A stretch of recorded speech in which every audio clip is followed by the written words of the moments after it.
आज तक आपने सखा को उनके ऑफिशियल चैनल लव धर्मा पे सुना, समझा और जाना, जहां आपने सखा को धर्म, राजनीति, कामसूत्र, ध्यान, रिलेशनशिप, प्रेम, सेक्स और बहुत से मिस्टीरियस टॉपिक पर भी निर्भीक और क्रांतिकारी रूप से बोलते देखा। इसी तरह उनके विचारों ने, उनकी जीवन शैली ने, उनकी निडरता ने ज़रूर आपके जीवन में कहीं ना कहीं कोई ना कोई बदलाव ज़रूर लाया होगा। अब यहीं से एक कदम आगे बढ़ते हुए सखा ने एक ऐसा मंच तैयार किया है जहां आप आमंत्रित हैं अपने विचार, अपने प्रश्न, अपने अनुभव साझा कर सकते हैं और मिलकर कर सकते हैं एक सार्थक और गहन चर्चा जो कहीं ना कहीं इस समाज और किसी न किसी व्यक्ति को ज़रूर काम आए। इसी उद्देश्य से जन्मा दी अनटेम्ड सखा, जहां ऐसी सीरीज़ शुरू हो रही है जो है पॉडकास्ट विद सखा। इसी सीरीज़ के हमारे पहले पॉडकास्टर हैं विवेक गिरी, जो दिल्ली से हैं, इलेक्ट्रिक इंजीनियर हैं और इलेक्ट्रिक इंजीनियर के ही स्टूडेंट्स को वो पढ़ाते हैं। तो आइए देखते हैं क्या प्रश्न, क्या विचार वो आज लेकर बैठे हैं सखा के रूबरू, और चलते हैं वीडियो की तरफ। तो अगर आपसे कोई पूछे, ठीक है आपका नाम सखा है, लेकिन आप असल में हो कौन, हु आर यू? और ये मेरी बातें बुद्ध के खिलाफ, महावीर के खिलाफ, ओशो के भी खिलाफ चली जाएंगी। डू यू थिंक, आपको लगता है कि इनलाइटनमेंट होता है कोई स्थिति? मैंने देखा कितने लोग मेडिटेशन हॉल के अंदर आके जब ध्यान करते ना, लोग पूछो कैसा लगा, बहुत स्वामी जी रोशनी, मजा आ गया आपके आश्रम में आके, वाह वाह बहुत दिव्य अनुभूति हुई। अब मैंने कहा ठहर जाओ, जाते कहाँ? स्वामी जी वो घर तो जाना है ना बच्चे। अब सोचो, आनंद मिल गया, परमानंद मिल गया, जाना घर ही।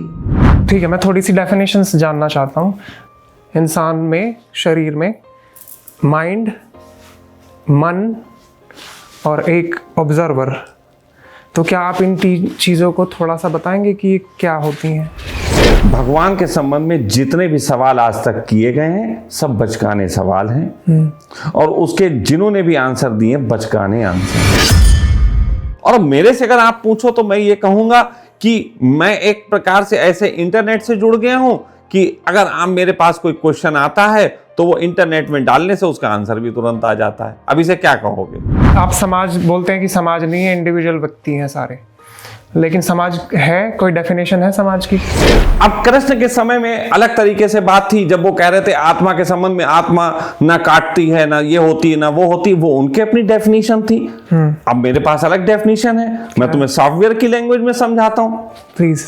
तो मैं कह तो रहा हूँ इनबिल्ट प्रोग्राम आत्मा है। अच्छा, आप इस बात से सहमत है कि पृथ्वी का हमने नाश कर रखा है बहुत हद तक?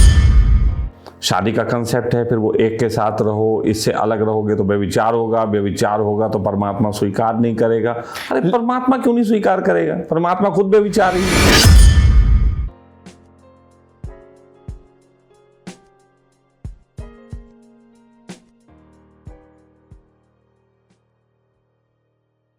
हेलो लेडीज एंड जेंटलमैन, आज हम हैं विद वन एंड ओनली सखा हिमसेल्फ, और आज हम बहुत ही गहराई पे डिफरेंट टॉपिक्स के बारे में बात करेंगे। आपको ये पूरी पॉडकास्ट देखनी है। तो फिलहाल मैं आपको बता देता हूँ कि ये विवेक जी हैं, और अभी जिस तरीके से ये नई श्रृंखला शुरू हो रही है तो विवेक आए हुए हैं इसमें सेलेक्ट होके, और इनके कुछ प्रश्न हैं।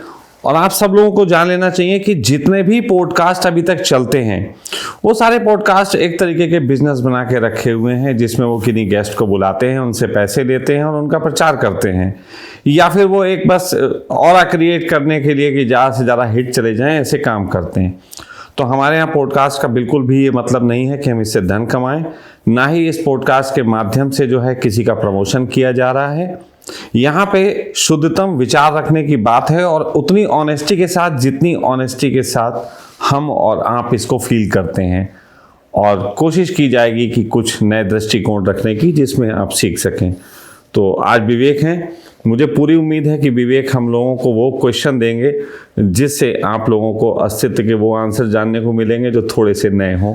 और मेरी नर्वसनेस से आप समझ ही गए होंगे कि मैं तो बिल्कुल पेड नहीं हूँ, क्योंकि अगर पेड होता तो एक्सपीरियंस वाला बुलाते। नहीं, पेड वाला यहाँ सीन नहीं है, कभी भी नहीं होने वाला है। यहाँ जितने भी लोग आएंगे वो सब बिल्कुल एकदम रॉ और अच्छे लोग होने वाले हैं। और फ्यूचर में ये जितने भी नए लोग होंगे, यही एक मेरा सखा परिवार बढ़ता जाएगा जो अपने अपने शहरों में अच्छे ढंग से काम करेंगे।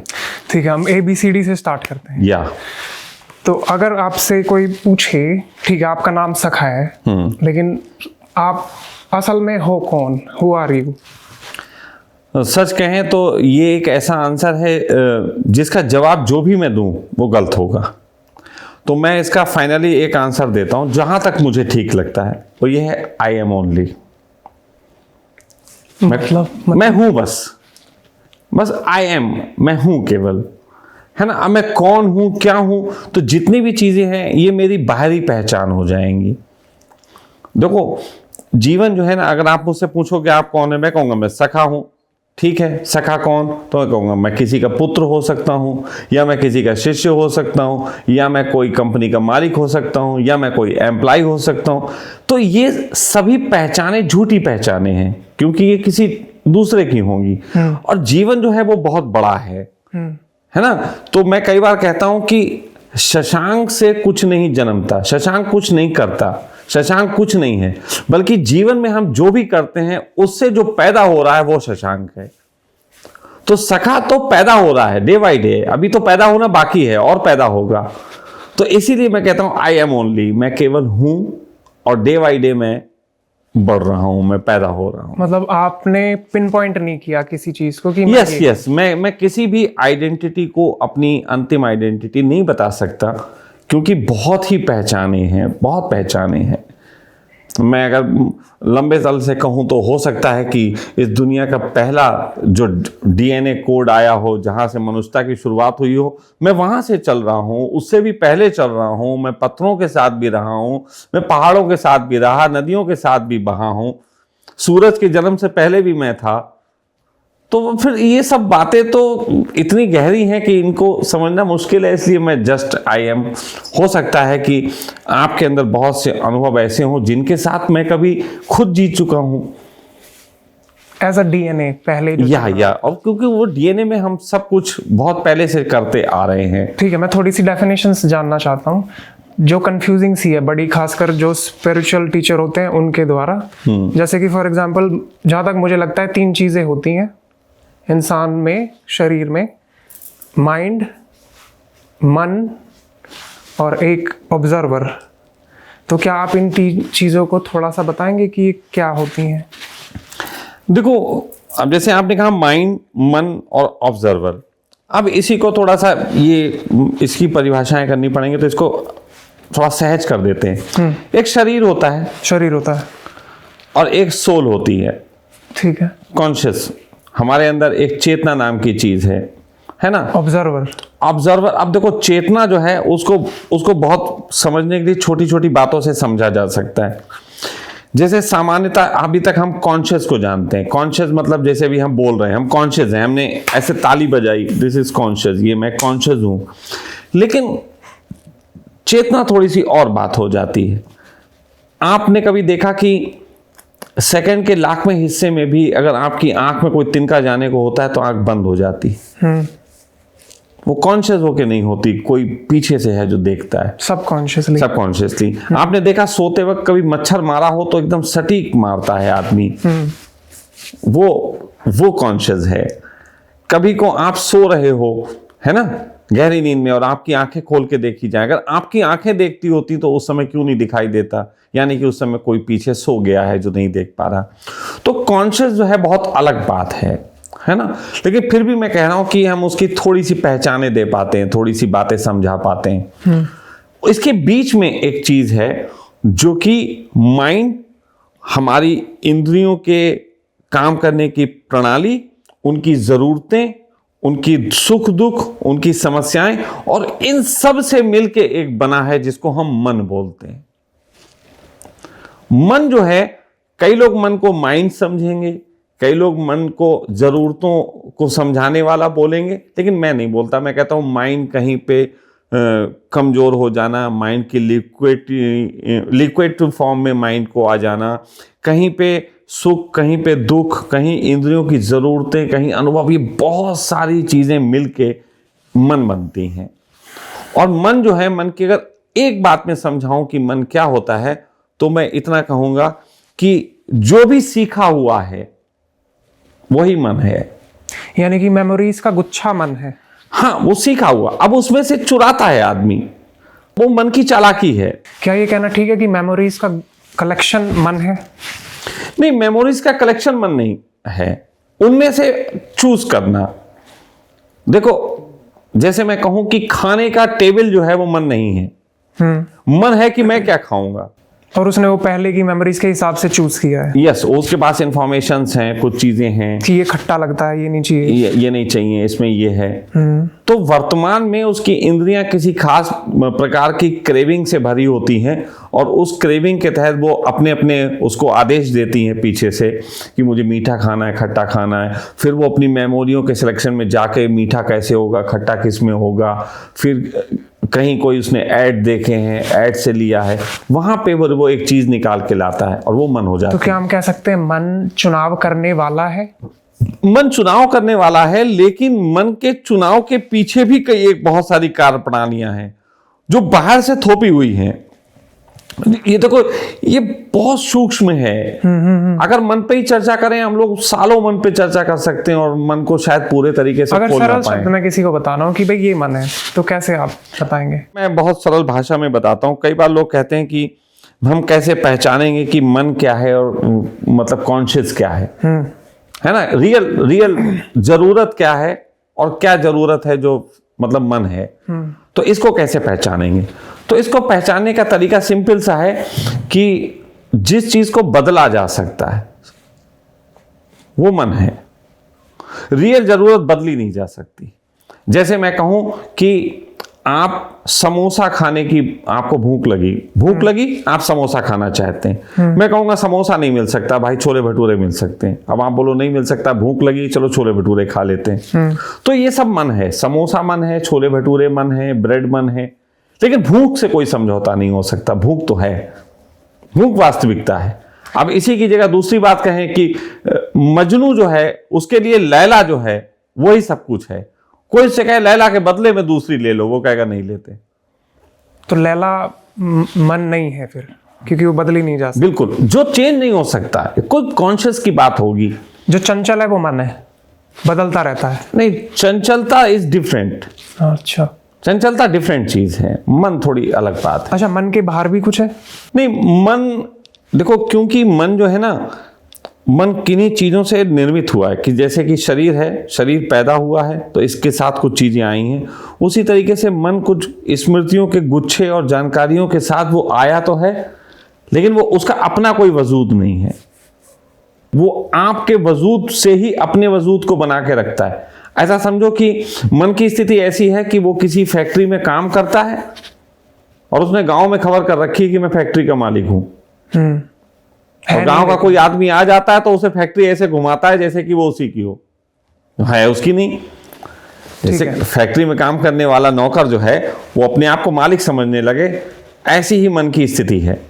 जहां तक मुझे लगता है ज्यादातर जो लोग हैं, जैसे मैं भी इंक्लूडेड, ज्यादातर हम मन में उलझे रहते हैं। मैं फिर आपसे कह रहा हूं, अभी आप देखो, मैं आपसे पूछूं आप विवेक हो? कम से कम इस दुनिया ने नाम दे रखा है विवेक। यस। तो ये आप थोड़ा यहां पे सोचा, ओ मैं तो विवेक नहीं, लेकिन विवेक को इतनी बार विवेक के नाम से पुकारा गया है। विवेक के खड़े हो जाते हैं। विवेक के नाम से इतनी बार सुख दुख की बातें हुई हैं। विवेक को इतनी बार फादर ने पुकारा है, विवेक को इतनी बार दोस्तों ने पुकारा है, विवेक को इतनी बार गालियां मिली होंगी, कुछ भी, कि विवेक जो है वो उसकी एक आइडेंटिटी हो गई। अब लाखों की भीड़ में मैं एक आवाज दूं विवेक, तो विवेक उसमें कई हो सकते हैं, और जितने भी विवेक होंगे सब मुड़ के देखेंगे। जबकि मैं तो विवेक को बुला रहा, मैं तुम्हें भी नहीं बुला रहा, मैं किसी विवेक को बुला रहा, लेकिन क्योंकि वो विवेक तुम अपने को समझते हो इसलिए तुम पलट के देख लोगे। तो अब यह क्या है भी और नहीं भी है। आप पैदा हुए, विवेक तो नहीं पैदा हुआ था, विवेक तो आपके बाद आया ना, लेकिन आपके साथ ही ऐसा जीता है कि बिल्कुल भी आपसे पृथक नहीं है। तो मैं ये जानना चाहता हूँ कि हम मन में उलझे रहते हैं, क्या ये आप सही बोलोगे इस बात को अगर मैं ये कहूँ कि इंसान मन में उलझा रहता है? मैं फिर कह रहा हूं, आप ही मन हो, विवेक ही मन है। मैं यही तो कह रहा हूं। आप क्या हो? आप जब पैदा हुए थे तो आप देखिए, आपने एक लैपटॉप लिया, इसमें शुरुआत में जब आप इसमें लेते हैं तो इनबिल्ट प्रोग्राम होते हैं। इनबिल्ट जब प्रोग्राम होते हैं उसमें, तो उसके बाद उसके ऊपर आप सॉफ्टवेयर डालते हैं। अब वो जो लैपटॉप है वो अपने आप में हो सकता है एडिटिंग के काम आए, हो सकता है गेमिंग के काम आए, हो सकता है कुछ खाली पिक्चर ही देखते हो सकता है कुछ लोग उसमें केवल गणित का काम करते हो, अपने अपने तरीके से लोग उसको यूज करेंगे। क्या लैपटॉप तो मन नहीं था ना, वो नहीं था, नहीं, उसमें हमने क्या सॉफ्टवेयर डाले, उससे ही उसकी आइडेंटिटी बन गई। तो विवेक जब पैदा हुए थे तुम विवेक नहीं थे, तुम कुछ इनबिल्ट प्रोग्रामों का जोड़ थे। यानी कि मन बाद में आता है। यानी कि पहली बात तो मैं कहना, समझने की कोशिश करो बजाय इसके कि दे दो। मैंने कहा आप पैदा हुए कोरे, कुछ भी नहीं, कुछ नहीं, उसके बाद कुछ साउंड्स आई, ठीक है, वो साउंड्स आई और बेटा कैसा, ये इसका धीरे धीरे साउंड्स बढ़ना शुरू हुई, ठीक है। 2-4 महीने बाद वो साउंड गहरानी शुरू हुई। आपके पापा टाफी दिलाने लगे, आपको घुमाने लगे, है ना, ये देखो आपका बेटा कैसा है, क्या नाम है बेटा, वो स्मृतियां धीरे धीरे धीरे धीरे धीरे धीरे गहरी होने लगी, ठीक है। और उनसे ही, क्योंकि इतनी सारी स्मृतियां आई, उनमें से कुछ आप सुनाया, अच्छा ये अंकल हैं, ये ताऊ हैं, ये फूफा हैं, ये चाचा हैं, ये सारी चीजें एक ऐसी स्मृतियां हैं जो वास्तव में नहीं है। क्योंकि रियल में तो आप केवल एक ब्लैंक एक हो जो कुछ भी नहीं है, उसके बाद उसमें सब लिखा गया, और फिर आप इसी को मान के पूरी जिंदगी जीते रहोगे, और फिर आप मर जाओगे। अब अगर फिर दोबारा भी आपका जन्म हो, फिर आप कोरे पैदा होगे, तब आप विवेक नहीं होगे, फिर आप हो सकता सुधीर नाम हो जाए, फिर आपका नाम कुछ और हो सकता है, सुशांत हो जाए, हाँ कुछ भी हो सकता है। कहने का अर्थ यह है, ऐसे ही ना जाने कितनी बार हम लोगों ने कितने जन्मों में कितनी आइडेंटिटियों के साथ अपनी जिंदगी गुजारी है, और वो सब मेमोरी का कलेक्शन जो है वो हमारी चेतना में इकट्ठा है, जिसको हम अवचेतन मन कहते हैं। भाई एक तो मन हो गया जो हमारे इस जन्म का है, और एक अचेतन मन होता है। अचेतन मन क्या होता है उसको भी समझ लें। जैसे एक इंफॉर्मेशन है कि तुम्हें सखा की इंफॉर्मेशन है, अब जैसे सखा को देख रहे हो तो तुम सखा के साथ बातें कर रहे हो, तुम्हें याद रहेगा, लेकिन इसी को देखते वक्त पीछे भी कुछ चीजें रखी होंगी, बुक्स वगैरह, वो भी तुम्हारे आंखों के फ्रेम में तो जा रही हैं, लेकिन वो तुम्हें राइट नाउ उसके बारे में कोई विचार नहीं है, क्योंकि तुम मुझसे बात कर रहे हो। लेकिन रात को जब तुम सो जाओगे तो वही बुक्स जो कि अचेतन में पड़ी हुई हैं, फोटो तो ले लिए थे, तो रात को जब फिल्म धुलेगी, पूरी सफाई होगी, तो वही चीजें तुम्हारी सपने बनेंगे। तो एक तो चेतन मन हो गया जो दिन में काम करता है, जिसमें तुम नाम, जिसमें आइडेंटिटी, जिसमें भोजन, जिसमें खान पान, ये सब, ठीक है। तो ये तो मन हो गया। फिर एक अचेतन हो गया, तो अचेतन मन हो गया जो हमने बताया कि जो चीज आप सीधे सीधे नहीं देख पाते लेकिन स्टोर होती रहती, डाउनलोडिंग होती रहती या। और एक है कि आपने जितने भी जन्मों में जो जो देखा, जाना, सुना, समझा है, वो भी एक हार्ड डिस्क में है। जैसे कहते नहीं, आज इंटरनेट में तुम कोई अपने मोबाइल में कैमरा फोटो खींच लो और तुम उसको डिलीट कर दो, तो तुम्हारे मोबाइल की मेमोरी में तो डिलीट हो गया, लेकिन एक अगर सही से कोई इंजीनियर हो तो उसमें से वो खोज के निकाल सकता है कि वो उसमें पड़ी हुई है, डिलीट, असल में कोई डिलीट नहीं होता। नहीं। तो उसी तरीके से आपके चित्त में भी एक शब्द है, एक मन, एक अचेतन मन, और एक होता अवचेतन मन। अवचेतन मन में कुछ भी डिलीट नहीं हुआ है, वहां सब पड़ा हुआ है। जैसे कि एक बच्चा छिपकली से डरता है, पहले से कभी कुछ हुआ मैं फिर कह रहा हूं वो अवचेतन मन में है। अब अवचेतन मन कितना स्ट्रांग है, वो हर एक की अपनी मेमोरी, अपने जीवन जीते वक्त घटनाओं पे आधारित होता है कि कितनी घटना कितनी डेंसिटी के साथ घटी थी कि वो अवचेतन में अभी भी पड़ा हुआ है और आपके जन्मों जन्मों आपका पीछा नहीं छोड़ता। तो ये चीज होती है उसमें। Next question, do you think, आपको लगता है कि इनलाइटनमेंट होता है कोई स्थिति, या वो लगातार बहने वाली कोई स्थिति है? क्योंकि स्पिरिचुअलिटी में इसके बारे में बार बार बोला जाता है। असल में एनलाइटनमेंट को अपने तरीके से हर समय अलग अलग नाम दिए गए। कभी को किसी ने मोक्ष भी कहा, किसी ने ज्ञान कहा, है ना, किसी ने एनलाइटमेंट, किसी ने बुद्धत्व कह लिया, किसी ने सतोरी कहा। तो सब अपने अपने तरीके के नाम हैं, लेकिन इसको मैं थोड़ा सा अलग तरीके से इसको देखता और समझता हूं। आज के समय में मेरा मानना है कि दुनिया में 3 तरीके के लोग हैं। पहले तरीके के जो लोग हैं जिनको अवतार कहा जाता है, बहुत अच्छा शब्द है। आपके अगर हिंदुओं में देखो तो एक शब्द है अवतार, जो पैदा होते हैं, है ना। उनको किसी ने देवता भी कहा है, अवतार कहा है। अवतार अच्छा शब्द है कि वो अवतरित होते हैं। ठीक, तो जो अवतरित होते हैं वो पहले तल के लोग हैं। जो पैदा होते हैं वो संसार को बढ़िया बनाने के लिए, बढ़िया कुछ करने के लिए काम करते रहते हैं, और वो उनकी प्रोग्रामिंग इस प्रकार की होती है कि उन्हें कोई सुख दुख से फर्क नहीं पड़ता। कोई उन्हें सूली दे दे, कोई उन्हें जहर पिला दे, वो तब भी अपने ही काम में लगे रहते हैं। लोग उन्हें कितनी गालियां दे दें, तो अवतार होते हैं। ठीक है। अब अवतार जब जीते हैं तो उनसे देख के बहुत सारे लोग प्रभावित होते हैं। तो जो प्रभावित होते हैं वो असल में साधक होते हैं। ठीक है, वो सोचते हैं हम इन जैसे हो जाएं। लेकिन क्योंकि अवतार तो अवतरित हुए हैं, उनके अंदर तो वो इनबिल्ट प्रोग्राम है।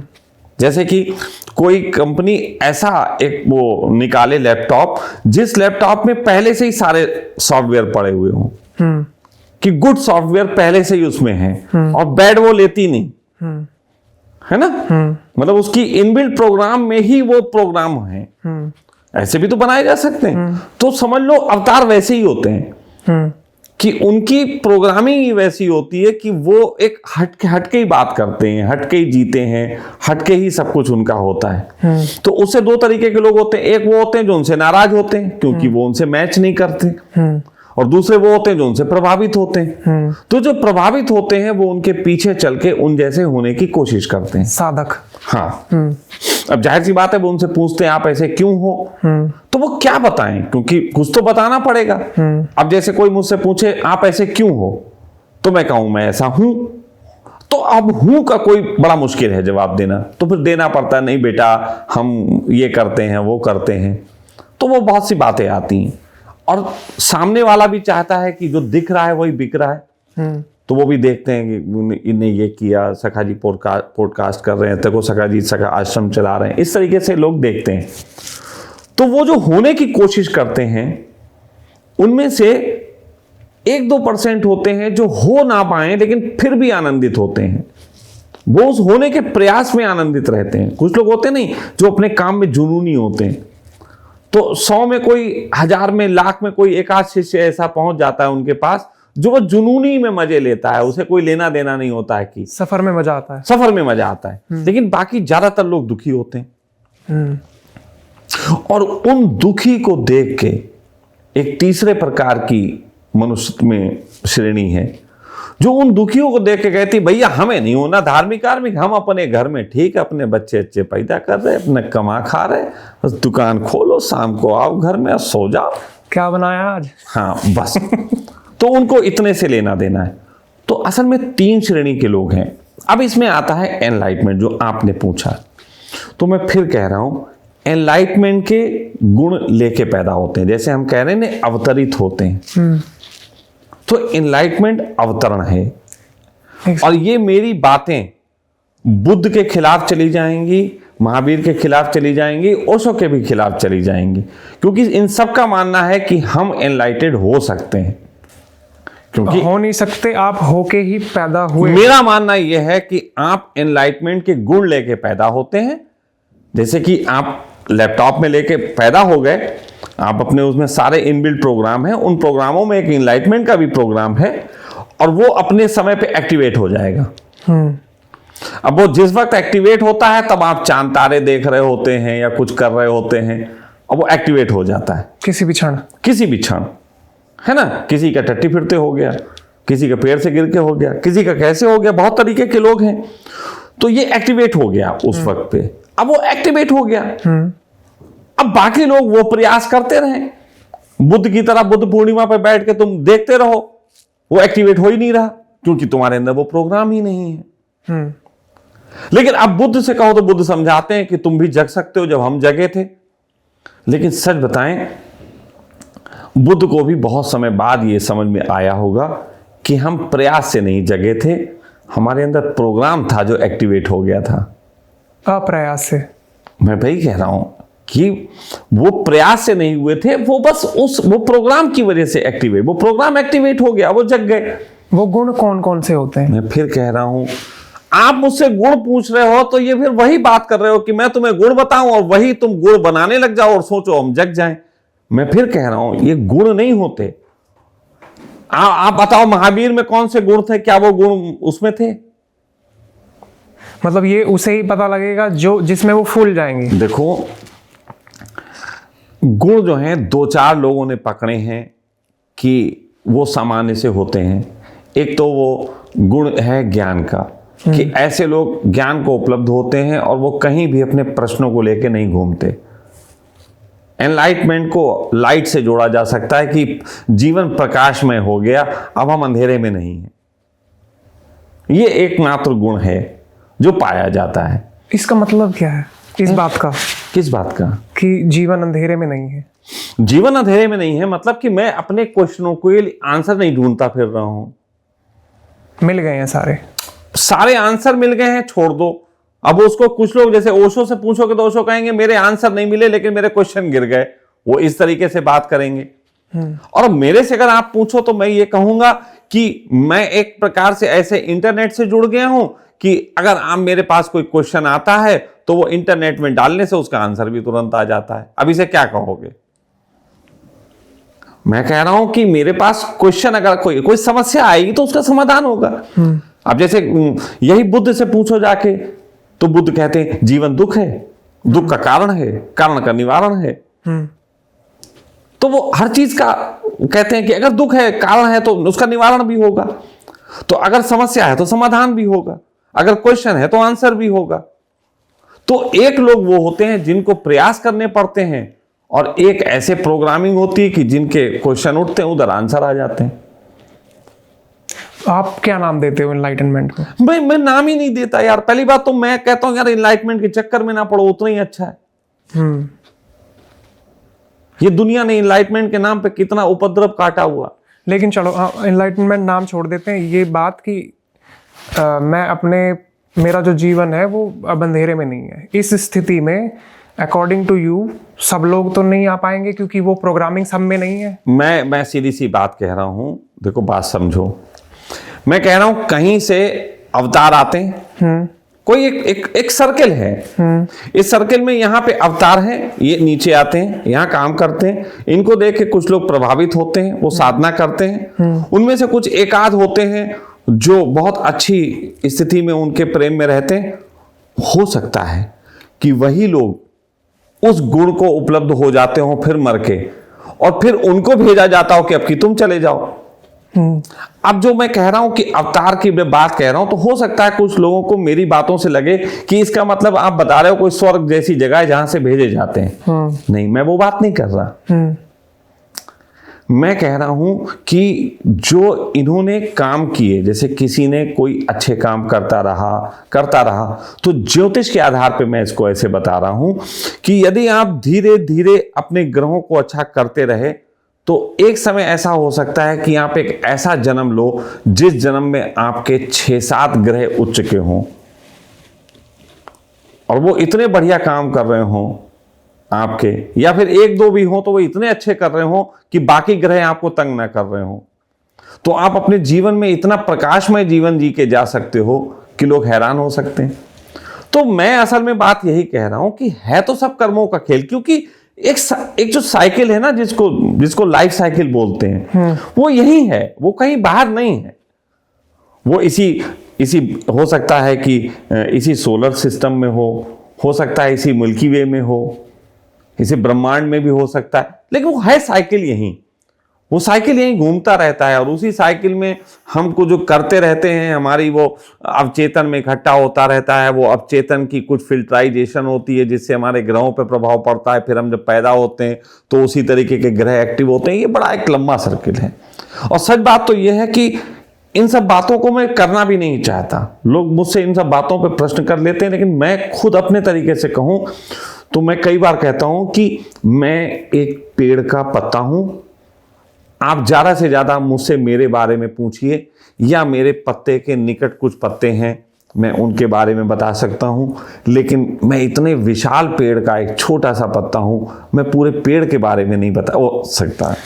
अगर मानते हैं इस शरीर को जिसमें आप बैठे हुए हो अभी, इसमें कोई पीड़ा होती है, तो आपका नज़रिया कैसा होता है कि ये पीड़ा मुझे हो रही है या फिर बस इस शरीर को हो रही है या फिर क्या?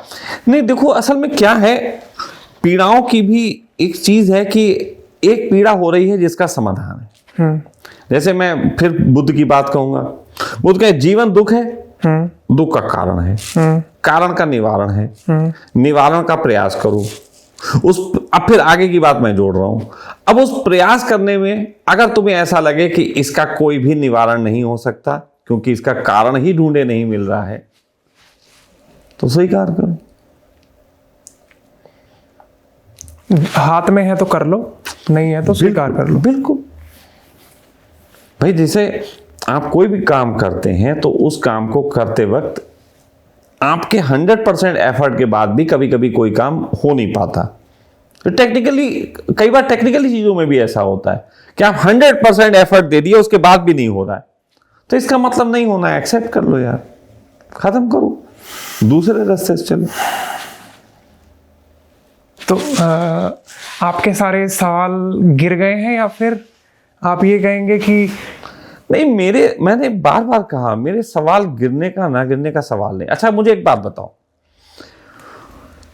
जैसे गूगल है भाई, गूगल के पास सबसे ज्यादा आंसर है। अब मान लो चैट जीटीपी आ गया या और आ गए, इनके पास सबसे ज्यादा आंसर है क्योंकि जितना भी कुछ हो सकता है इंटरनेट गलत भी दे देते जो मैं फिर कह रहा हूं, गलत और सही की बात नहीं कर रहा हूं।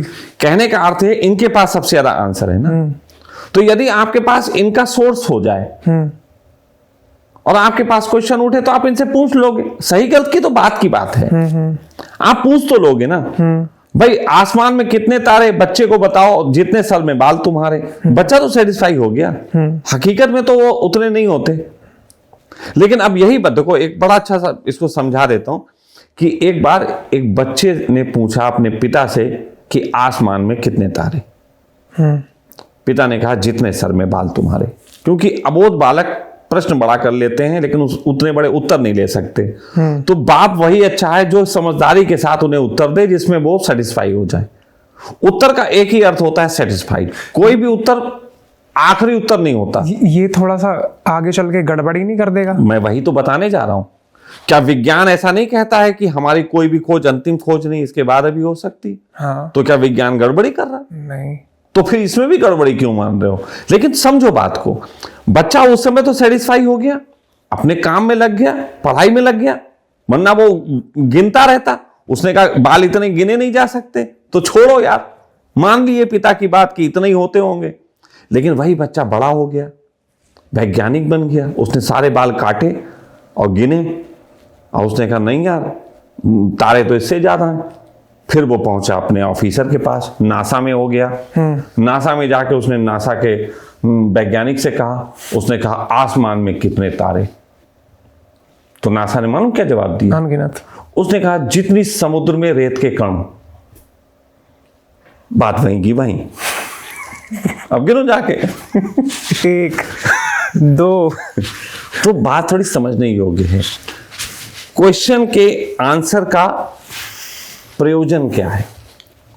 किसी भी क्वेश्चन के आंसर का सिर्फ इतना ही प्रयोजन है कि वो वर्तमान में तुम्हें शांत करे।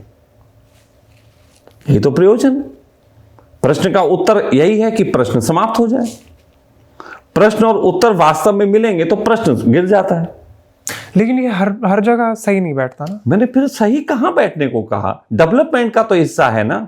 जैसे कि फॉर एग्जांपल जैसे ओशो से कोई सवाल पूछेगा तो कई बार वो ऐसा जवाब दे देंगे कि सारा ही गड़बड़ आ जाएगा मामला उसका। भाई मैंने क्या कहा? गड़बड़ भी तो खोज का एक हिस्सा बनेगा। मैं बार बार आपसे कह रहा हूं, इस समय विज्ञान ने जो खोज लिया है क्या वो अंतिम है? लेकिन आप उसको हटा तो नहीं रहे। नहीं। अभी हम मोबाइल तो यूज कर रहे हैं, हम अपने कैमरे तो यूज कर रहे हैं, ये भी हिस्सा है। कैमरे तो इससे आगे और भी अच्छे आएंगे। तो क्या हम सबसे अच्छे वाले के इंतजार में बैठे रहें या चले यहां से?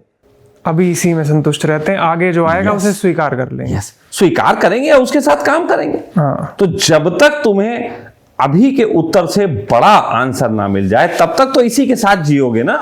मतलब मैं ये समझ पा रहा हूँ कि आप ये कह रहे हो कि जितना सामने वाला स्वीकार करने की क्षमता रखता है, सामने वाले की स्वीकार की गई बाद में, वो गया तेल लेने, पहले अपनी बात करो। ठीक है।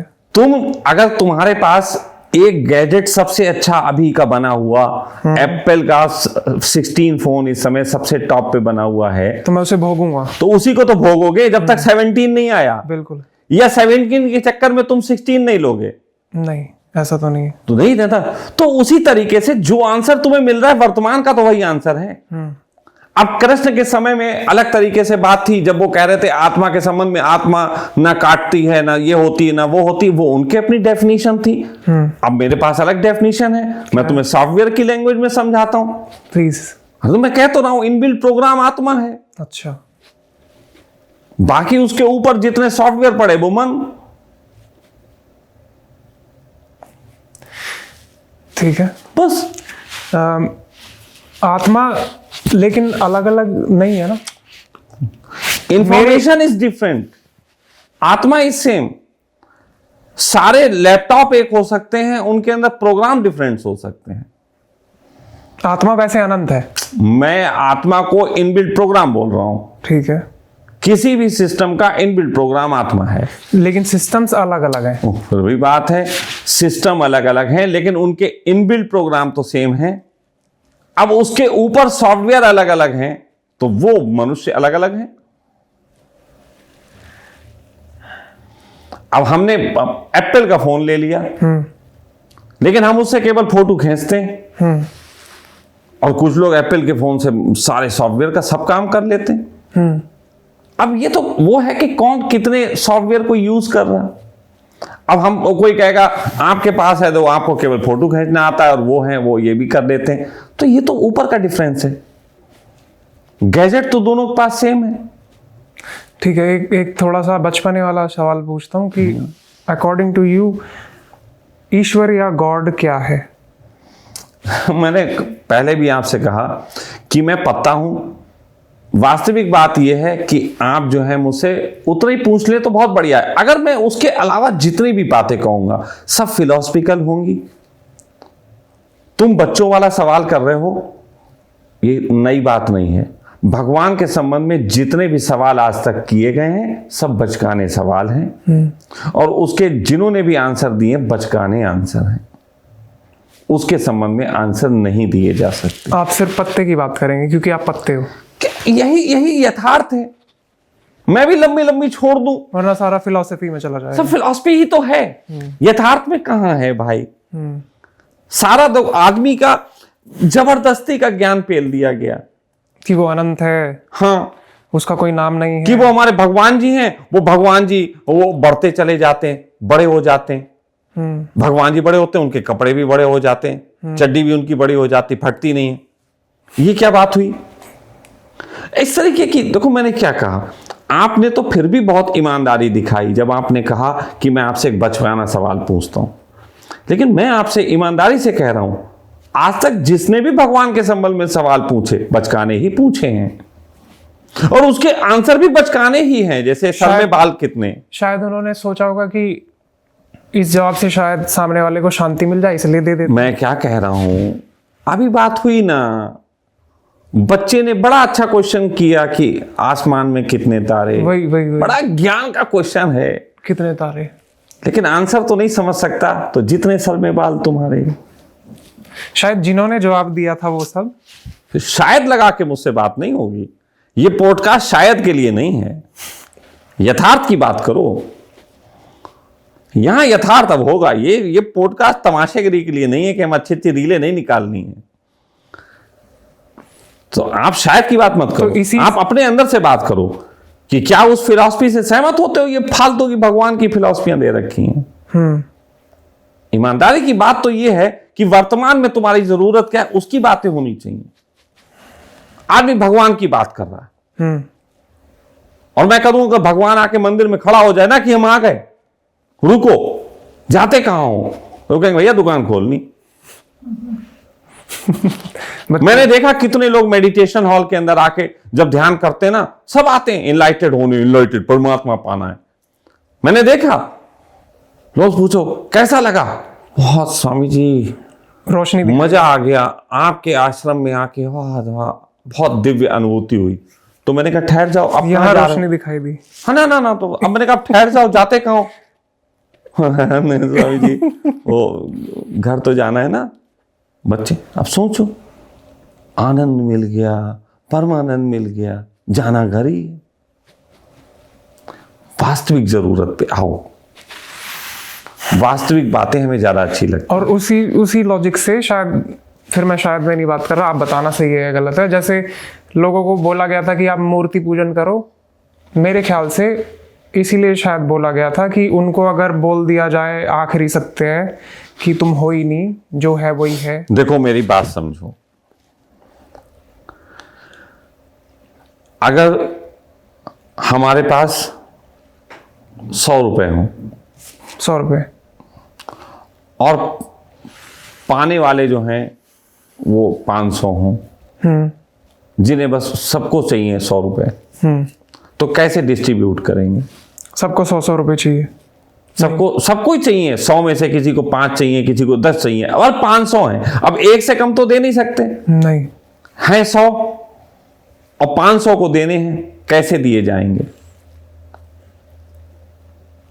क्या उपाय है? मैं बताता हूं।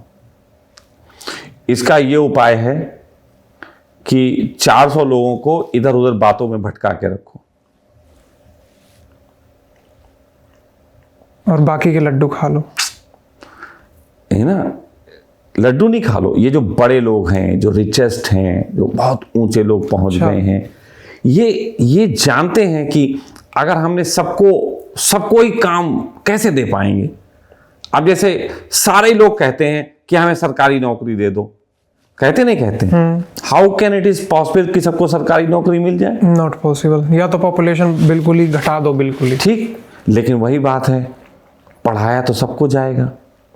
उन्होंने कहा बेटा देखो हम सबको सरकारी नौकरी दे देंगे। वो वही बात है जो 100 रुपए और बांटने 500 लोगों में है, वादा 500 से की। तो इसको ऐसे देखो बेटा, ये 100 तुम्हें ना पढ़ लिख जाओ, जॉब दे देंगे। उन्हें पढ़ने लिखने में लगे, पढ़ लिख गए, पढ़ लिख के आए, हमें जॉब दो। तो अच्छे नंबर से जो आएगा उसे मिलेगा। बोले अच्छे नंबर भी आ गए, अब जॉब दो। बोले उम्र गुजर गई, इतनी उम्र तक ही मिल सकती थी। आई एम सॉरी, है ना? अब वो उम्र तक वाले इकट्ठे हो गए बहुत, फिर वो हो गए अब क्या करें, तो पेपर लीक करा दो। ये बेचारे पेपर लीक में फंसे रहेंगे। अब पेपर लीक में उम्र गुजर गई। मेरी बात समझ रहे हो? तो इस प्रकार लोगों को दूर रखा जाता है। दुनिया में अभी तक जितने संसाधन हैं, ये इतने नहीं हैं कि हर एक में बराबर से डिस्ट्रीब्यूट की जा सके। इसीलिए जो लोग ऊपर बैठे हैं, उन्होंने समय समय पे ऐसी तरकीबें बनाई जिसमें लोगों को भटकाओ। क्योंकि हर एक को तो, अब देखो जैसे मैं कहूं, हर एक को तो कार नहीं मिल सकती, हर एक को तो घर नहीं मिल सकता, हर एक के पास जेट नहीं हो सकता, हर एक के पास तो हर सुविधा नहीं हो सकती। और चाहिए तो सबको, किसको नहीं चाहिए? सब कुछ चाहिए, सबको सब कुछ चाहिए। और सबको सब कुछ दिया नहीं जा सकता। तो एक भ्रांति है कि सबको सब कुछ चाहिए, ये यथार्थ है एक तरीके का, और दूसरा यथार्थ ये है कि सबको सब कुछ नहीं दिया जा सकता। तो समझदारी इसी में है, बुजुर्गों वाली समझदारी, भटकाओ। और ये भटकाने वाले अमीर लोग हैं। एक बहुत लंबा सिस्टम है, अब इसमें मुझ पे उंगली मत उठवाओ, अभी किसी पे कोई जरूरत नहीं है इसकी। सिस्टम समझो, सिस्टम ऐसे ही चलता है और ये सनातन से चला आ रहा है। सनातन का मतलब सनातन धर्म नहीं, सनातन हमेशा से। भटकाए रखो तो भगवानों में भटका दो, बीमारियों में भटका दो, इनलाइटनमेंट में भटका दो, है ना। उन्होंने कहा कुछ नहीं, पहले के लोगों ने उठाया, उन्होंने कहा वो जंगल गए थे हम ना, वहां पे हमें एक ऐसी मणि मिली थी जो लोहे पे लगाती लोहे सोने का हो जाता है। उन्होंने कहा 5 उधर चले गए, लगे चूतिए जाने। तो ये सब भटकाने के खेल हैं। अच्छा, लोग भटक क्यों जाते हैं? अंदर कुछ बेचैनी है ना, देखो जो चैन पाना चाहती है। फिर भी बात सुनो, सबको कुछ चाहिए, कुछ चाहिए, सबको चाहिए है ना, जरूरत तो सबकी है, वो कीड़ा है अंदर। जरूरत तो सबकी है। हाँ, ठीक है। और उस जरूरत के पीछे एक चीज है और वो है ईगो। ईगो भाई क्लियर है ना। हाँ। कि ईगो ही तो है जो सब कुछ पाना चाहता है, तो ईगो सेटिस्फाई होना भी चाहता है। क्लियर। तो उन्होंने कहा कि 100 में से हमारे पास 500 लोगों में से 25 लोग तो योग्य निकल आए जिनमें हम कुछ बांट सकते हैं। ठीक, वो तो पहुंच ही गए, उन्होंने सारी फॉर्म पूरी कर ली तो भैया पहुंच ही गए, नंबर लेके आए, नंबर लेके आ ही गए। अब बाकी बचे हुए हैं, अब ये बचे हुए क्या करेंगे? ये असफल हैं। ठीक। तो जिसका ईगो हर्ट होता है तो वो विद्रोही हो जाता है। विद्रोही हो जाता है। ईगो हर्ट जिसका होता है वो विद्रोही हो जाता है, बदला लेना चाहता है। तो बात सुनो, उसमें पीछे से मत लगाओ, बहुत गहरी बात बोल रहा हूं। ठीक ठीक। आज मैं मनुष्यता को वो चीज बता रहा हूं जो किसी ने नहीं बताई गई। तो जब ईगो हर्ट होता है तो वो आर्मी अटैक कर सकता है। जैसे जैन जी अभी नेपाल में अटैक कर दिया, इतने सारे लोगों का ईगो अटैक हो रहा था, हर्ट, क्या करें क्या करें, उन्हें साले को मारो। हिंदुस्तान बहुत चालाक देश है, इसने कहा तुम सफल नहीं हो पाए, तुम असफल हो गए। तो उन्होंने कहा धर्मों में कहते हैं जिसका कोई नहीं उसका भगवान होता है। भगवान तो वैसे भी एक शब्द है ना, दरिद्र नारायण, दरिद्रों के भी देवता हैं। वो दरिद्र नारायण को ही गले लगाते हैं, वो असफलों को ही गले लगाते हैं। अब तुमने देखा था एक डी के पांडा करके एक व्यक्ति हुआ जो डीएसपी था, और वो लेडी बन के नाच रहा, वो राधा वो हो गए थे ना, कृष्ण की गोपिका हो गए थे, नाचते थे।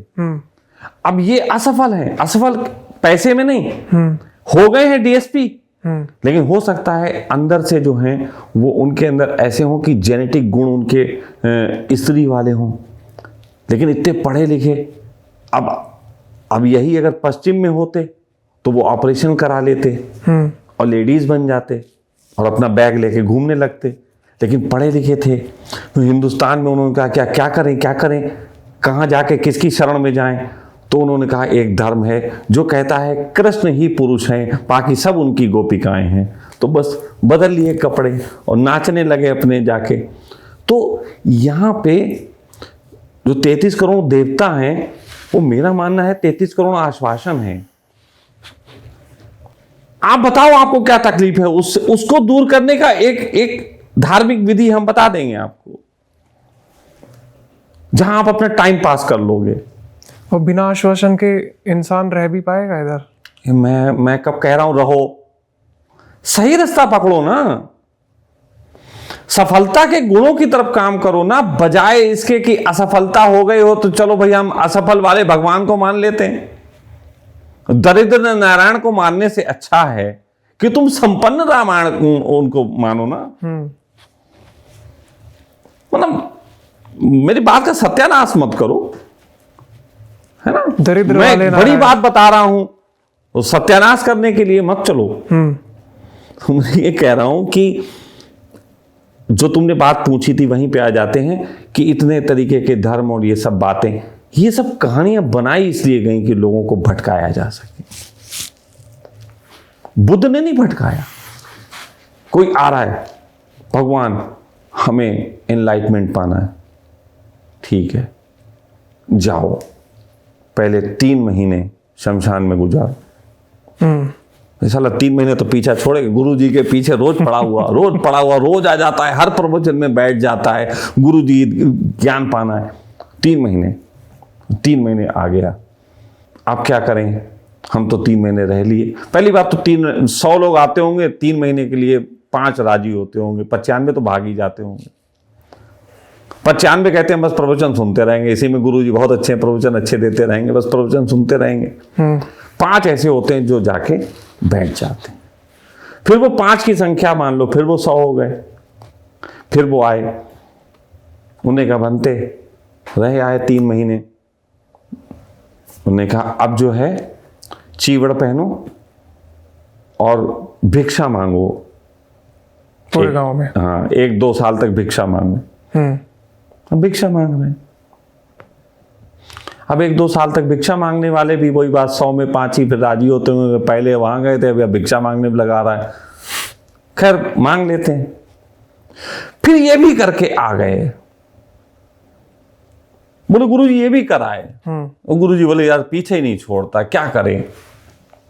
तो गुरु जी ने क्या चीज है, आती जाती सांस को देखो। अब देखते रहो, सोच रहे हो जब तक जिंदा हो तब तक नहीं पीछा छोड़ेगी। बुद्ध ने कितने लोगों को भटकाया, ज्ञान को कितने उपलब्ध हुए, 2 ही 4 के नाम हैं। वो तो अगर बुद्ध ना भी प्रयास करते तब भी हो जाते। ये भी भटकाना ही था सारा। मैं तो भटकाना ही बोलता हूं। तो असली ज्ञान क्या है? मतलब असली ज्ञान कुछ नहीं है। असली ज्ञान है अपनी जरूरतों को वास्तविक दिशा दो। अगर तुम्हारे जीवन में स्त्री की जरूरत है तो स्त्री को खोजो, ना कि मास्टरबेशन करके जो है वो काम चलाओ। अगर धन से सेटिस्फाइड होते हो तो धन कमाओ, ना कि शॉर्ट टर्म या फिर वो कल्पना में धन कमाते रहो। मेरा तो बिल्कुल सीधा सा एक उद्देश्य है कि आप अपनी वास्तविक जरूरत को पहचानो। तो अभी आपने पिछले पॉडकास्ट में कहा था कि मैं ज्यादा लंबा नहीं सोचता हूं, मैं प्रेजेंट मोमेंट। ये तो मेरी बात है। अब ये तुम क्यों मानो? या बोले मैं ये भी एक बहाना मिल गया नया वाला। सखा जी ज्यादा सोचते नहीं, हम भी नहीं सोचेंगे, ये भी बहानेबाजी है। अरे भाई मैं तो अब अनहद में विश्राम पा चुका, मैं क्यों सोचूं ज्यादा? लेकिन तुम्हें सोचना पड़ेगा। अच्छा, सेक्स के ऊपर बात करते हैं। कर लो। समाज ने, जैसे आप समाज बोलते हैं कि समाज नहीं है, इंडिविजुअल व्यक्ति हैं सारे, लेकिन समाज है, कोई डेफिनेशन है समाज की? जो समाज की डेफिनेशन है वही हम बता देते हैं, वो यही डेफिनेशन है। कुछ व्यक्तियों का जोड़ समाज होता है, लेकिन मेरा मानना है कि मैं इसको नहीं मानता। जिनकी सोच मिलती जुलती सी है वो एक साथ रह रहे हैं। समाज का सीधा सा अर्थ है कि हमारे सहयोग में जो खड़े होते हैं, सुख दुख में काम आते हो, ऐसे लोगों की भीड़ समाज कहलाती है, बस। तो भारत में, कम से कम भारत में समाज का कुछ ऐसा प्लानिंग या ऐसा कुछ नहीं है कि सेक्स को एक तरीके से होल्ड करके रखा जाए और एज अ प्राइज रखा जाए, ताकि वो देखो वहां पे बात जो अभी कह रहे थे इतनी देर से, वो फिर अब आ रही है। हर एक को सब कुछ चाहिए। जब संगठन आप बना लेते हैं तो फिर आप उसी कचरे में फंस जाते हैं, जिस कचरे की बात मैं भी कह रहा। समाज का आपने संगठन बना लिया, समाज बना लिया, समाज में सबको सब कुछ चाहिए। और देखो रियल बात यह है कि इंसान जो है वो मल्टीपल सेक्स पार्टनर चाहता है। Multiple scientifically. अब मल्टीपल तो पार्टनर समाज नहीं दिलवा सकता, फिर उपद्रव खड़ा हो जाएगा। तो फिर उन्होंने सेक्स का विरोध सिखाया। सेक्स के विरोध के लिए क्या करें? तो उन्होंने कहा गुरु जी की बात लोग ज्यादा सुनते हैं, क्योंकि धार्मिक यहाँ पे मूर्ताएं ज्यादा हैं, तो गुरु जी से कहलवाओ। तो गुरु जी से कहा, उन्होंने गुरु जी कहा कोई बात नहीं, हम एक लेक्चर दे देंगे, एक पॉडकास्ट इस पे भी बना देते हैं। तो गुरु जी ने एक पॉडकास्ट बना दिया, इस पे लिख दिया।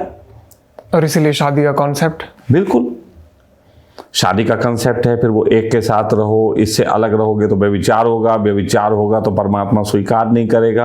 अरे परमात्मा क्यों नहीं स्वीकार करेगा? परमात्मा खुद व्यभिचारी है, उससे ही तो सारा समाज पैदा हुआ। और लेकिन ये शादी का कॉन्सेप्ट सक्सेसफुल होता हुआ भी तो नहीं नजर आता। फिर भी बात है, सक्सेसफुल होना ना होना ये एक है कि आप जिस टर्म्स को पूरा कर लो सक्सेस भी हो सकते हो, आप उस टर्म्स को ना पूरा करो तो असफल है। सफलता असफलता की परिभाषा तो टर्म्स पे है। विरोध में जाना नहीं हुआ जब इंसान की फितरत ऐसी है कि वो नहीं रह पाएगा ऐसे। ये किसने कहा? फितरत मैंने क्या कहा?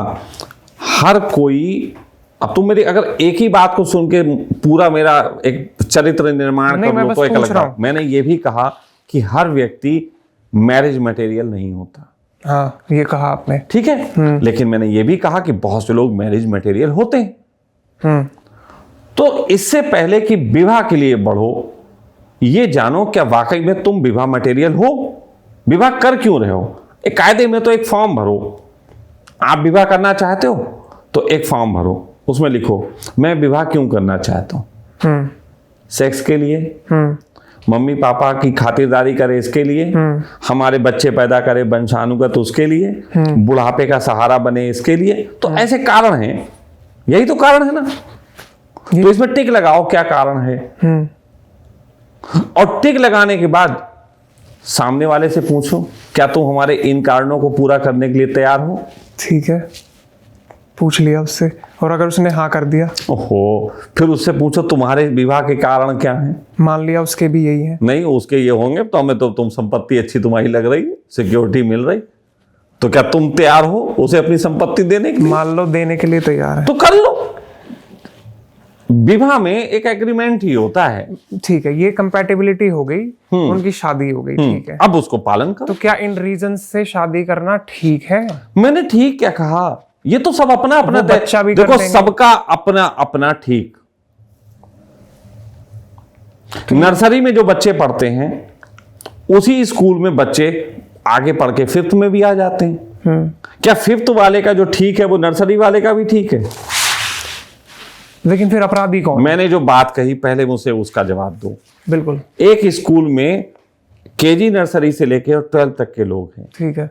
आप ये बताइए कि उसी स्कूल में फिफ्थ वाले के लिए जो नियम है 12th वाले के लिए भी वही नियम होने चाहिए? नहीं, अलग अलग है। तो एक समाज में बहुत तरीके के विचार होते हैं। आप मुझसे पूछ रहे ठीक है, मैं अपने हिसाब से बोलूं तो मैं बोलूं ठीक है, फिर क्या सब ये मानने लग जाए? इसीलिए मैं कह रहा हूं सबका अपना अपना ठीक। नर्सरी वाले का अपना, केजी वाले का अपना, फर्स्ट वाले का अपना ठीक, फिफ्थ वाले का अपना, हाई स्कूल वाले का अपना, इंटर वाले का अपना। लेकिन एक अपराधी के लिए अपराध ठीक है भाई, वो भी अपराध की भी एक 12 के आगे अपराध वाली भी श्रेणी जोड़ लो यार तुम। तो फिर कानून का क्या काम है? आपने ये भी कहा था कि कानून सबसे ऊंचा है समाज देखो में। मुझे 3 तरीके की मैं बातें करता हूं, इसीलिए मैं जल्दी तुम पकड़ भी नहीं आता। अगर आप व्यक्ति के तल पे बात कर रहे हो तो मैंने व्यक्ति के तल पे आपको बता दिया कि व्यक्ति के तल पे आप किस तरीके से अपने पार्टनर को चुन सकते हो, ठीक है। अब समाज में वो उपद्रव करे तो समाज के तरीके से, फिर अब मैं वहां पे चला जाऊंगा। फिर भाड़ में गया वो लड़का, समाज को तो कानून को तो उसको लटका देना चाहिए। वो भाड़ में गई लड़की, फिर बिल्कुल भाड़ में गया। जब इसकी बात करूंगा तो फिर यहाँ के चश्मे से देखूंगा, तो समाज के चश्मे से। तो फिर जब तुमने ये तय करके किया था, जब हमारा एग्रीमेंट हुआ था, तो एग्रीमेंट निभाया नहीं निभाया? सच बात तो सभी मैरिज एग्रीमेंट मैरिज है। मैं हिंदुओं में 7 वो होते हैं ना वचन, एग्रीमेंट ही तो है। अग्रीमेंट ही है। और वो एग्रीमेंट कितने लोग हैं कि जब विवाद होता है तो एग्रीमेंट खोल के बैठते हैं? भाई तुम पार्टनरशिप करो किसी के साथ, कोई बिजनेस की पार्टनरशिप करो, और वो पार्टनरशिप तुम्हारी फेल होने लगे या कहीं पे कोई ऐसा लगे कि पार्टनर गलत कर रहा, तो तुम पार्टनर को कहोगे भाई ये तय नहीं हुआ था, हम लोगों ने एग्रीमेंट साइन नहीं किया था। बिल्कुल दिखाओगे? बिल्कुल। शादी में ये बता दो कितने लोग अपने एग्रीमेंट को खोल के बताते हो कि इस वक्त तुम्हें ये करने के लिए तुमने वादा किया था? मैंने तो एक भी नहीं देखा। तो बात खत्म। जब एग्रीमेंट की कॉपी तुम्हारे पास है तो खोल के दिखाओ ना। हां, पंडित का फर्ज होना चाहिए, जो कि पंडित नहीं निभाते। पंडितों को यह होना चाहिए हर एग्रीमेंट के साइन करवाएं।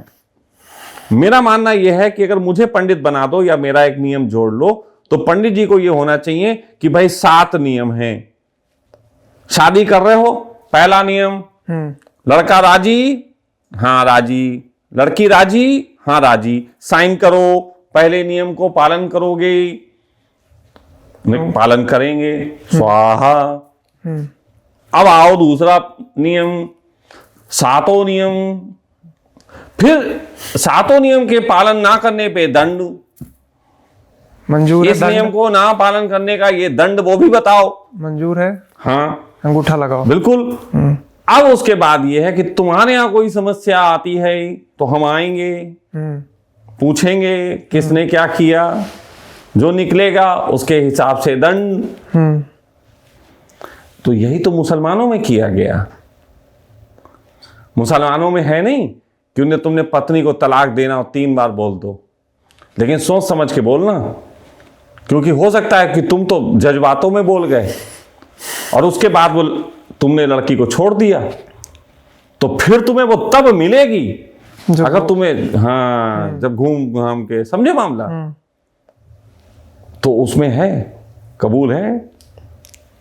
वहां भी उन्होंने अपना थोड़ा सा देखो, मैं फिर कह रहा हूं, यहां पे मैं ओशो की एक बात करना चाहता हूं, जहां विवाह की बात आई है। ओशो कहते थे कि विवाह को जितना हो सके मुश्किल बनाओ, मुश्किल। और तलाक को जितना हो सके आसान। यहां तो उल्टा हो गया ना हमारे समाज में। यही तो बात है, विवाह तो चुटकियों में कर लो। लड़का इंजीनियर, लड़की बीए पास, डेट बताओ। हाँ, गोरी गोरी चिपटी और दहेज भी पूरा मिल रहा है, चलो शादी। और तलाक लेने का वक्त आया तो कोर्ट कचहरी, 5 साल 10 साल बाल नोच रहे हैं एक दूसरे के। गलत है ये। ओशो कहते थे इससे पहले कि कोई काम करो 50 बार सोच लो, फिर करो, और उसके बाद भी अगर लगे पछता रहे हो तो तुरंत छोड़ दो। मैंने ये रजनीशपुरम बनाया था, उससे पहले बहुत कुछ सोचा। धन कहां से लाऊंगा, नियम कैसे होंगे, क्या करूंगा, बोर्ड कहां लगाऊंगा, इतने लोगों के लिए रुकने की व्यवस्था कैसे होगी, गद्दे खरीदने, देखो ना, सब दुनिया भर का तैयार किया। इतना किया ना, बहुत अच्छा है। फिर एक दिन पता लगा कि गलत है भाई, जो हम करना चाहते थे वो तो किसी को चाहिए नहीं। हमारा आई लव यू तो लोगों के पास पहुंचते पहुंचते हेट यू में कन्वर्ट हो रहा है। तो तलाक तलाक तलाक, कैंसिल, सी फॉर कितनी जल्दी। और मैं आनंदित हूं इसीलिए, लेकिन लोग बोझ की तरह झेलते रहते हैं। ये बनाया है तो गुरुजी का बोर्ड तो कम से कम लगा रहे। अब कितने आश्रम में बोर्ड ही बचे हैं, साधक नहीं बचे। वो विदेश वाले नहीं आते। नहीं, मैंने एक बात कही, अब तुम उसमें मत घुस जाओ। मैं समझ गया। ओशो का जो चल रहा है, एग्जाम्पल दिया, this is the example only. I am sorry, हाँ, है ना। तो इसमें नहीं, तो कुल मिला के विवाह जितना हो सके मुश्किल बनाओ, तलाक जितना हो सके आसान। वरना वही तलाक आसान नहीं बना रखा है, इसीलिए कोई डिब्बे में पैक हो जाता है, कोई पहाड़ी से धक्का दिया जा रहा है, कोई ड्रम में, सब व्यभिचार हो रहे हैं। वही मैं कह रहा हूं। तो ये जो है अच्छी बात नहीं है। ठीक है, ये बोल दिया हमने कि भाई ऐसा होना चाहिए। कैसे होगा? अब कैसे होगा तो भाई समाज ने हमसे समस्या पूछी। अब तुम जैसे जवान लड़के मिलके करें कुछ आंदोलन। हम तो क्या बकवास करने के आदि कर दिया, अपने अनुभव पेल के बताई दी, जिसको करण है वो करण ली। अब हम थोड़े ना, हम कोई आंदोलन नहीं चलाने जा रहे इसका कि विवाह इस प्रकार का करो, उस प्रकार से विवाह करो, मैं मर जाऊंगा, कूद जाऊंगा, फान जाऊंगा, ऐसा कोई आयोजन नहीं है भाई। हमें फिर ये करना पड़ेगा कि अपने एंड पे हम शादी नहीं कर रहे। बहुत सारे लोग, वो तुम्हारा स्वीकार करो, जैसी तुम्हारी जिंदगी कि भैया सुधारो इसे, तब करें। देखो मैं फिर कह रहा हूं, देखो हमारा तरीका क्या समझ लो। बड़ी अच्छी सी बात है, तुम्हें सुनाता हूं। सखा परिवार तो आप सब जानते ही हैं हमारे बारे में। तो सखा परिवार में एक बार ऐसा हुआ कि कुछ बच्चों ने कहा कि स्वामी जी एक गाय ले आते। एक गाय हाँ, एक गाय ले आते स्वामी जी, दूध हो जाएगा। हमने कहा ठीक है। हमने कहा गाय को पालेगा कौन? तो सब बच्चे, अरे हम लोग पाल लेंगे स्वामी जी, हम लोग हैं ना, सब पालेंगे मिलके। हमने कहा अच्छा। अब देखो बुजुर्ग आदमी है हम, तो इतना तो समझते हैं कि गाय पालने के पीछे क्या प्रलोभन है। तो जब गाय पालने की बात होती है तो लोगों को दूध दिखाई देता है, मक्खन और मलाई दिखाई देती, लेकिन गोबर में सनी हुई गाय की पूंछ किसी को नहीं दिखाई देती। जिसको रगड़ना होता है ऐसे। वो जो गोबर में बरसात के दिनों में जाके खिच में जाके और दूना पड़ता है, वो किसी को दिखाई नहीं देता। तो फिर मैंने क्या किया, मैंने कल्पना से गुजारा। मैंने कहा देखो बच्चों बैठो, मैंने कहा गाय ले लेंगे कोई बात नहीं, लेकिन अब थोड़ा सोचो, हमने गाय ले ली, ये रही गाय। हाँ ये गाय बैठी है और ये बैठे बैठे ही पेशाब कर देती है और उसी के पास उसने गोबर किया हुआ है और मिक्स हो गई है सारी। मिक्स हो गई है पूरी पूंछ, उसी में बढ़िया से ब्रश जो है वो तैयार हो वो गया। पेंट कर रही है कैनवास पे। यस, और फिर वो अचानक तुम्हें दूने वो खड़ी हो जाती है, तुम गए हो दूने और उसने पूंछ चलाई तुम्हारे मुंह पे पड़ी है। तो मैंने जब सुनाया तो सबका मन खट्टा हो गया। बोले नहीं स्वामी जी दूध नहीं लाते हैं, छोड़ो रहने दो, गाय कैंसिल, उस दिन गाय दूधिया से कैंसिल ले हो गई। लेंगे। तो जो विवाह के संबंध में तुम पूछ रहे हो, तो मैं तुम्हारे सामने एक चित्रण कर रहा हूं, विवाह का चित्रण कर रहा हूं, क्या होगा, अच्छा इसमें क्या अच्छाई है। तुम अगर चाहो तो मुझे विवाह का चित्रण करवा लो कि क्या अच्छाई होगी क्या बुराई होगी, फिर तुम खुद निर्णय कर लो कि तुम्हें विवाह करना है कि नहीं करना है। कुछ लोगों को पूंछ याद भी नहीं आएगी क्योंकि उनको दूध याद आएगा, कुछ लोगों को पूंछ याद आएगी तो नहीं ले।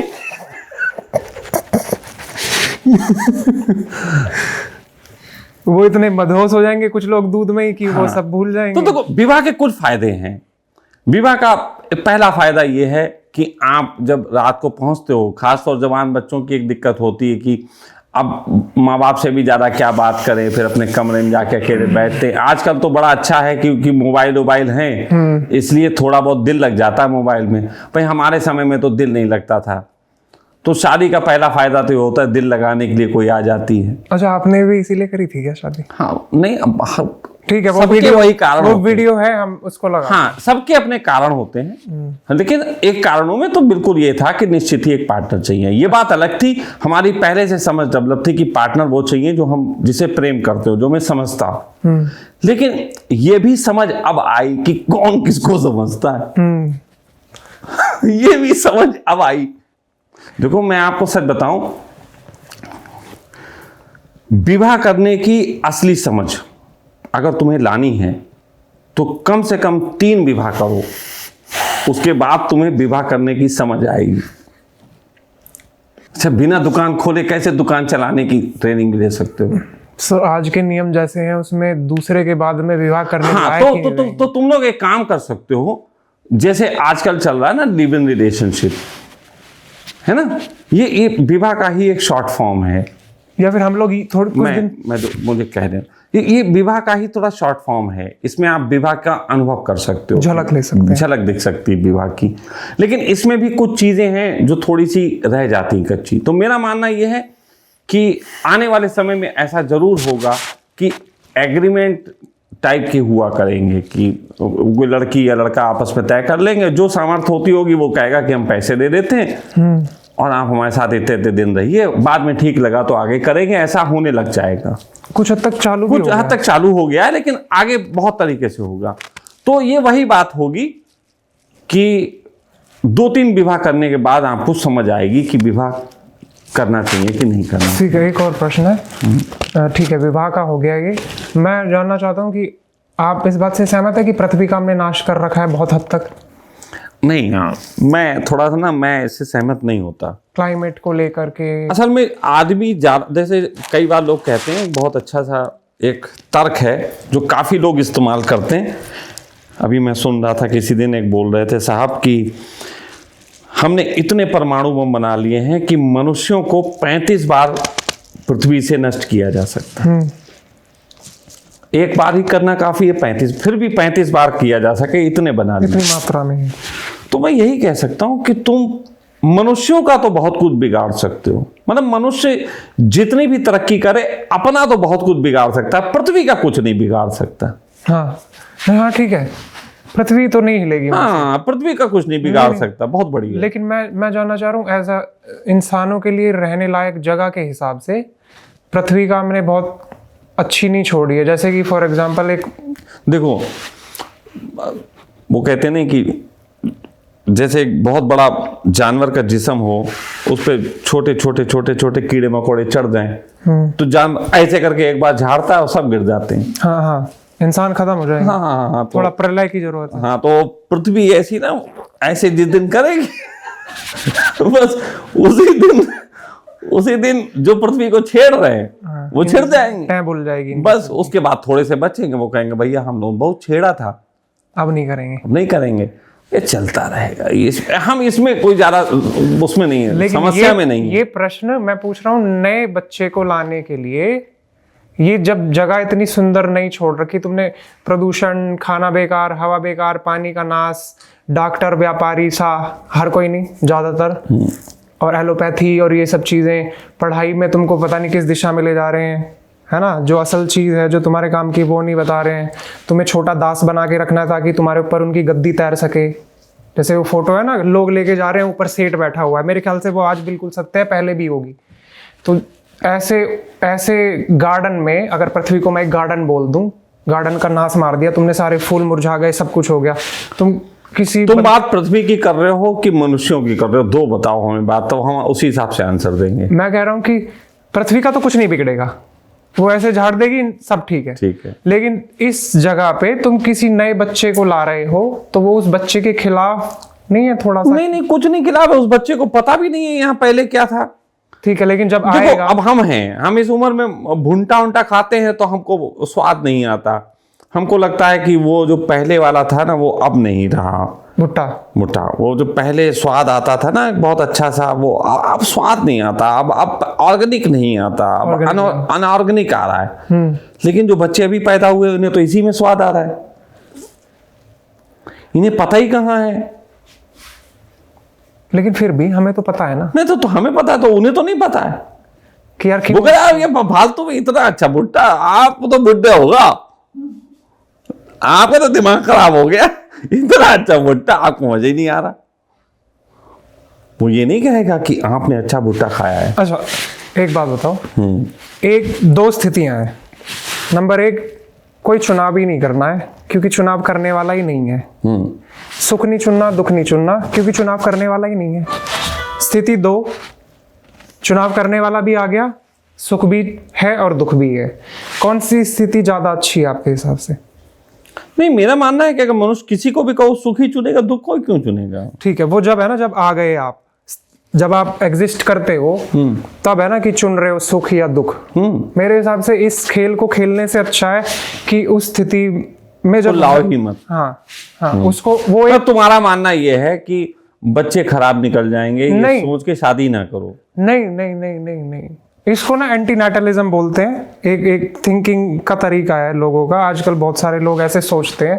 मैं बस आपके विचार जानना चाह रहा था कि किसी बच्चे को यहाँ लाना है कि या तो ये बहुत सुंदर होती पृथ्वी, सब जगह बहुत अच्छी अच्छी। मैं तुम्हारी बात समझ गया कि वो काम क्यों करना कि जो हम अच्छा ही नहीं कर पा रहे हैं, खुद ही यहाँ अपना कीचड़ हो रखी है। तो अपने को अच्छा करने का काम करो ना, तुम वो काम करने से क्यों रोक रहे हो अपने आप को? देखो, मैं इसको ऐसे बताता हूं, मेरे अर्थों की बात कर रहा हूं कि तुमने 3 पत्ती गेम डाउनलोड किया, ठीक है, उसने तुम्हें 2000 कॉइन दिए, वो 2000 कॉइन से तुम जितना चाहे खेल सकते हो।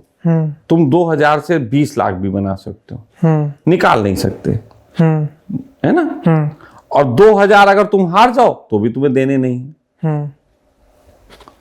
अब तुमने डाउनलोड कर लिया 2000 उसका, और तुमने कहा कि अब यार क्यों खेलना, इसे हम निकाल ही नहीं सकते, तो वो ऐप तुम्हारे में फालतू पड़ा रहेगा, उसका तुमने कोई यूज नहीं किया। ठीक, अब इसी को मैं ये कहता हूं कि अब ऐप पड़ा है तो खेल ही लो, या हार के खो दो या कुछ जीतो, भले ये पृथ्वी भी ऐसी ही है, गेम के जैसी। बिल्कुल, यहां से तुम लेके कुछ नहीं जा सकते, और जब आए हो तुम्हें हाथ पैर आंख नाक कान दिए हैं। ठीक है, मैं तो खुल के जी लूंगा, अपना, क्योंकि मैं आ गया हूँ। तो तुम्हारा बच्चा खुल के नहीं जिएगा, वो क्या बना हुआ आएगा? मैं उसको क्यों लेके आऊं? कि आओ, मौका दो, 3 पत्ती डाउनलोड करवाओ। पहले मैं यहाँ की, मैं कहूँगा पहले इधर ठीक करो, तुमने फूल सब मुरझा दिए हैं, सही देखो करो। यही तो कह रहा हूं। अब इसको फिर दूसरे तरीके से समझो। मैं नदी के इस किनारे बैठा, एक मेरा दोस्त नदी के उस किनारे बैठा, मैं पहले उस किनारे पे था, ठीक है। तो मैंने अपने दोस्त को आवाज दे के कहा कि अरे वहां क्यों बैठा है, यहां आ जा। तो उसने कहा पागल यार, क्या करेंगे, ये भी किनारा वो भी किनारा, क्यों वहां आऊं। तो मैंने कहा निश्चित ही वो किनारा और ये किनारा एक ही बात है।